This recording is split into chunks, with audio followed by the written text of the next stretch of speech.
Look at your trash can right now. That pile of garbage represents your contribution to a $208 billion industry, one that's projected to reach $229 billion by 2027. But here's what nobody tells you. You're essentially donating valuable resources to corporations that are getting rich from your lack of awareness. In the next few minutes, you'll discover how the waste management industry transitioned from a public service to a private gold rush, why investors are literally buying old landfills to mine them for materials, and exactly how much money you might be throwing away each year without realizing it.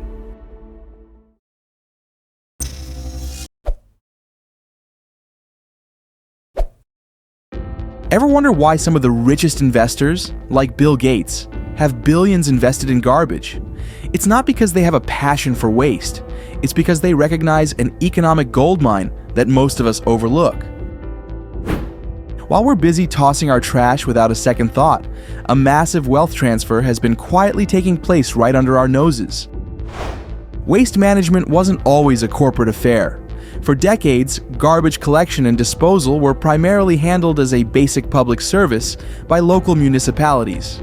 Towns and cities managed their own landfills, and waste was seen as a public health concern, not a profit center.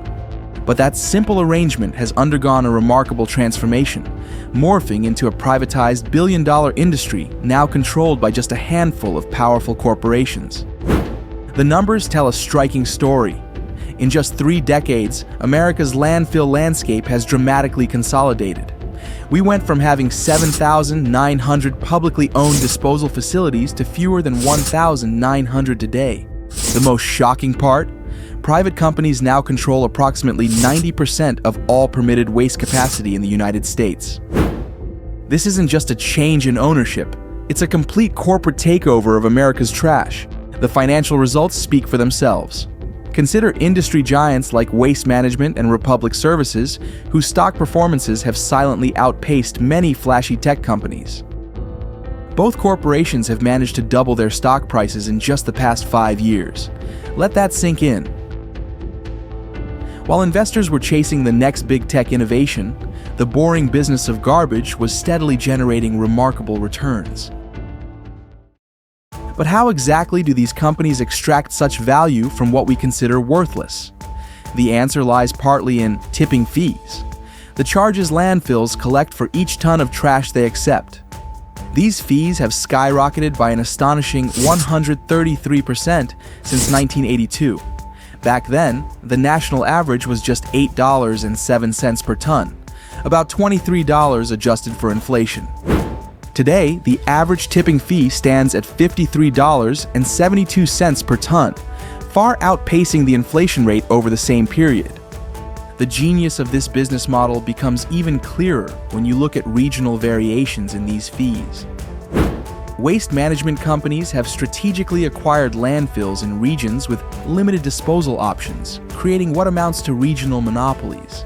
This strategy allows them to charge premium rates, up to $85 per ton in states like Delaware in the Northeast, compared to just $39.66 per ton in the South Central region, where competition remains stronger.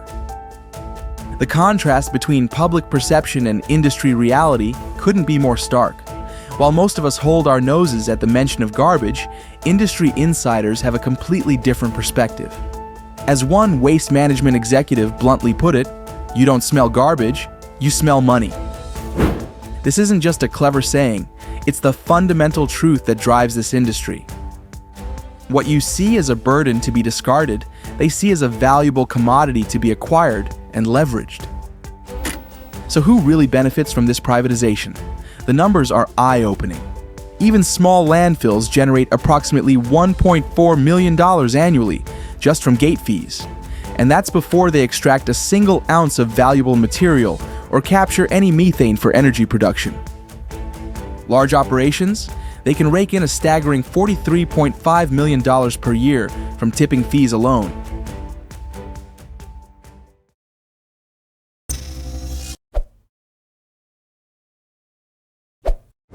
While those gate fees generate millions, they're just scratching the surface of waste's true value. That broken tablet or outdated laptop you tossed last year, it isn't just trash. It's literally a gold mine that someone else is profiting from. Your household waste contains precious metals in concentrations that would make traditional miners envious, creating a bizarre economic reality where you pay someone to take resources they'll turn around and sell for substantial profit. Let's peel back the lid on your trash can and examine what's really inside. The average American household discards items containing hundreds of dollars in recoverable materials annually, without ever realizing their actual worth. Your waste isn't worthless. It's filled with commodities that waste management companies methodically extract and convert into profit centers. The most valuable segment might be sitting in that drawer of old electronics you've been meaning to clean out. Electronic waste contains an astonishing treasure trove of precious metals.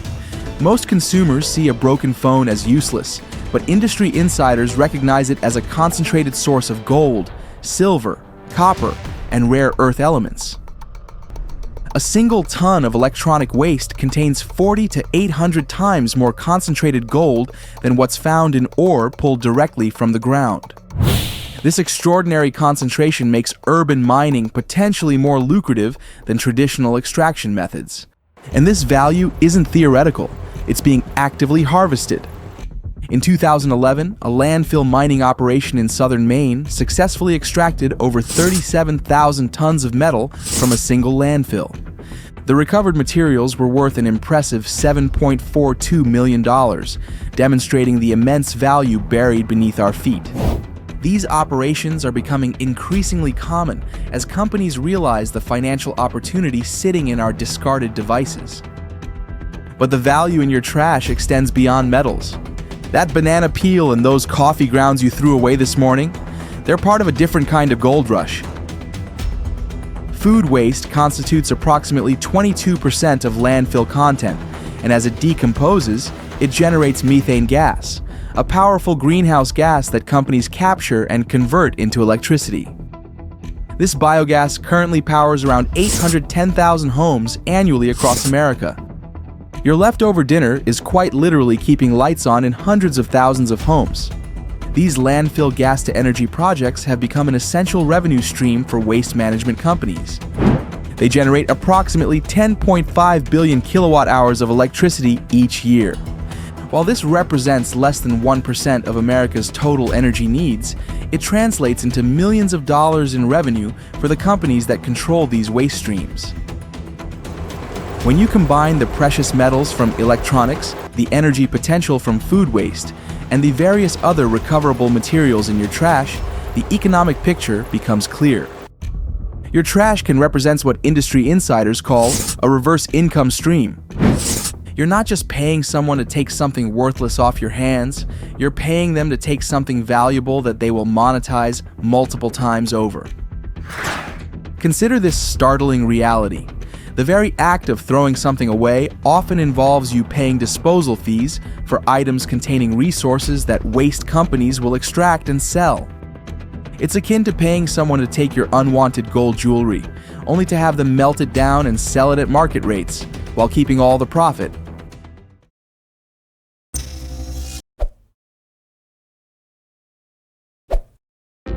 That gold jewelry analogy runs deeper than you'd expect. Behind your weekly trash pickup exists a complex financial architecture that transforms your worthless garbage into a revenue stream, one that flows in multiple directions, except back to you. While you pay disposal fees for items containing valuable resources, these same waste management companies are simultaneously collecting government subsidies for handling the very same trash. It's a perfectly designed double-dipping system that remains largely invisible to the average consumer. The regulatory landscape around waste management has created a shadow economy where the real value is deliberately obscured. Landfill operators receive substantial government subsidies for capturing methane gas from decomposing waste, the very same waste you paid them to take away. These subsidies represent a second payment for the same service, creating a financial structure where waste companies profit at both ends of the transaction. This system thrives on regional monopolies. Once waste management companies secure dominance in certain areas, they can effectively control prices with minimal competition. The consumer, left with few alternatives, has no choice but to accept whatever rates are charged. This market domination creates a one-sided relationship where information about the true economics of waste remains firmly in corporate hands. Consider what happens when you toss something into your recycling bin. You might assume everything gets processed equally, but the reality is far more calculated. Waste management companies employ a highly selective approach to recycling, prioritizing only the materials that generate the highest profit margins. Aluminum, certain plastics, and paper might make the cut, while less profitable items, despite being technically recyclable, are quietly diverted to landfills. This selective recycling process maximizes corporate profits while maintaining the public-facing image of environmental responsibility. The economics become even more fascinating when we look beyond American borders. Much of what you discard enters a global waste trade network, where materials deemed too expensive to process domestically are shipped overseas to countries with cheaper labor costs. Your discarded plastic might journey thousands of miles to Southeast Asia, where workers earning a fraction of American wages will sort through it to extract valuable components. This international dimension reveals how waste management operates as a truly global business, always seeking the path of maximum profit extraction. What's particularly striking about this entire arrangement is the profound information asymmetry at its core. While industry insiders understand the true value of what's in your garbage can, this knowledge is carefully kept from consumers. This asymmetry creates a situation where you consistently undervalue what you're throwing away, while companies have precisely calculated its worth down to the penny. The entire waste economy depends on maintaining this knowledge gap, because if consumers fully understood the value contained in their trash, they might be less willing to pay others to take it. The financial mechanisms extend beyond just direct subsidies. Carbon credits and environmental offset programs provide additional revenue streams for waste companies. By capturing greenhouse gases from landfills, these companies can sell carbon credits to other industries looking to offset their emissions, essentially monetizing the very byproducts of the waste you generate and pay them to handle. So what's the ultimate takeaway from this journey through the billion-dollar waste economy? It's simple. What you've been conditioned to see as worthless actually holds tremendous value that's been systematically hidden from you. This invisible economy represents one of history's greatest wealth transfers, flowing silently from consumers to corporations. But here's the empowering part. You can now flip the script. Experts emphasize that viewing waste as a resource, rather than trash, is essential for promoting a circular economy. You have options beyond simply discarding items, participating in recycling programs, selling secondhand clothing, or composting food waste. These aren't just environmentally responsible choices, they're ways to recapture value that would otherwise line corporate pockets. The next time you're about to throw something away, pause and remember, there is no away. There's only a complex value chain, one that you now understand. The future of waste management lies in recognizing waste as a resource, one that can create both economic benefits and environmental sustainability. After all, as one industry insider noted about metals in landfills, it's just going to sit there forever.